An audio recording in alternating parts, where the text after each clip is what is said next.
You know, when we think about what makes a runner fast, we almost always talk about the engine, the heart and lungs. But what if I told you the real secret to getting faster, going farther, and maybe most importantly, avoiding injury isn't about having a bigger engine? What if it's all about having a stronger chassis? Today, we're digging into the hard data that shows why your core is the true powerhouse for your running. So let's start with a classic running puzzle. Imagine you have two runners. On paper, they are identical. They have the exact same VO2 max, which means their aerobic engines are the same size. But when they race a 10K, one of them crosses the finish line a full 3 minutes ahead of the other. How on earth does that happen? It's a question that totally forces us to rethink what performance is all about. And the answer to that puzzle, it turns out, is a little thing called running economy. It's not about the size of your engine, but how fuel efficient it is. It's not about how much oxygen you can use, but about how little you need to use to get the job done. This, right here, is the game changer that separates good runners from truly great ones.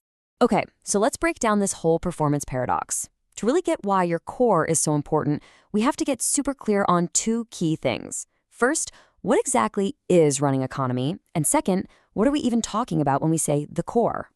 All right, think about running economy like the miles per gallon rating on a car, right? A super efficient car goes way farther on a tank of gas. It's the same for a runner. If you have great running economy, you use less oxygen, and that means less energy to hold a certain pace. That lets you save fuel, push back fatigue, and ultimately run faster for longer. It's all about how much speed you get for your effort. Now, what about the core? It's really easy to just think of a six-pack, but scientifically, it's much more than that. The best way to picture it is as a box. You've got your abs in the front, your lower back muscles and your glutes in the back, your diaphragm acting as the roof, and your pelvic floor and hips as the foundation. This entire box is your body's center of stability and power. Okay, so we've got this box at our center, but what happens when that box is weak or unstable? Well, before we even touch on getting faster, let's look at some pretty staggering data on running injuries, because this is where the clues about the core's importance really start to pile up. 30%. Just let that number sink in for a second. It's not just a random statistic. It points to a massive, massive problem for anyone who loves to run. But where does that number even come from? Well, it's not from some tiny study. This is from a huge survey of over 4,600 runners. That's a big sample size. And it found that nearly 1 out of every 3 of them got sidelined by an injury within a single year. That just goes to show you, staying healthy is a huge part of the battle. So what's causing all these injuries? Well, according to experts like physical therapist Dan Giordano, a weak core is a major culprit. It creates these little imbalances that just ripple through your kinetic chain, leading to everything from nagging foot pain to debilitating runner's knee. And this isn't just a theory, it's backed up by hard data from biomechanics labs. Research from Dr. Ajit Chaudhary found that when runners had a weak core, their quads had to work overtime just to keep them stable. All that extra work increased the force on the kneecap, which is a key trigger for runner's knee, one of the most dreaded injuries out there. And this table right here, this is fascinating stuff because it actually puts numbers on what that instability looks like. These are the average degrees of wobble during a run. You see that 5.1 degree pelvic tilt? Or that 10.1 degree lean in the torso?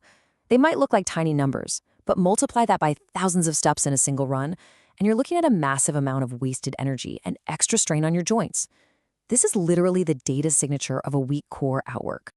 So a weak core is clearly a recipe for getting hurt. But what about the flip side? Can making it stronger actually make you faster? This is where we get into the really exciting performance data. And check this out. A study took a group of runners and split them into two. For 8 weeks, one group added a targeted core strengthening routine. The other group, the control, they just kept training like they always did. The big question was, would that extra core work actually show up on the lab tests? And here is the answer, a drop of 4.6%. This is the big number from that study. It represents a huge improvement in efficiency for the group that did the core work. But what does that actually mean when you're out on the road?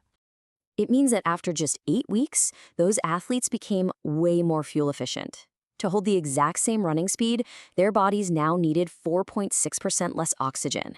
Think about that. They were literally getting more speed for less effort. That's a massive gain. And this table really drives home why that matters so much. Just look at these numbers.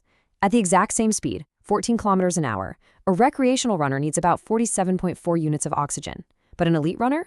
Only 39.9.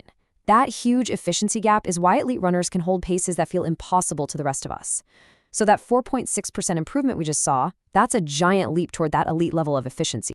So what's the big takeaway from all this data? From the injury stats to the performance numbers? It all comes down to one simple, powerful idea. You've got to stop leaking energy. Let's go back to that car chassis analogy. Every time your foot pushes off the ground, you create force. That force has to travel up through your body.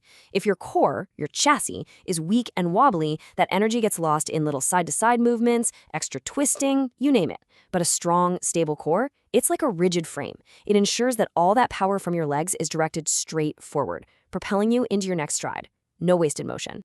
So let's just recap the hard numbers. We've got a staggering 30% annual injury rate. We have scientific research that directly connects a weak core to the mechanics behind those injuries. And, most excitingly, we have solid proof that a simple 8-week core program can boost your running economy by a massive 4.6%. The data tells one very clear story. A strong core makes you a more durable and a more efficient runner. Period. And that all leads to the final crucial question you have to ask yourself. When you think about your training, you probably obsess over your weekly mileage or your interval paces, but this data suggests you should be looking right at your center. Could it be that your core is the one thing holding you back from your next big breakthrough? Is it the weak link that's keeping you on the sidelines?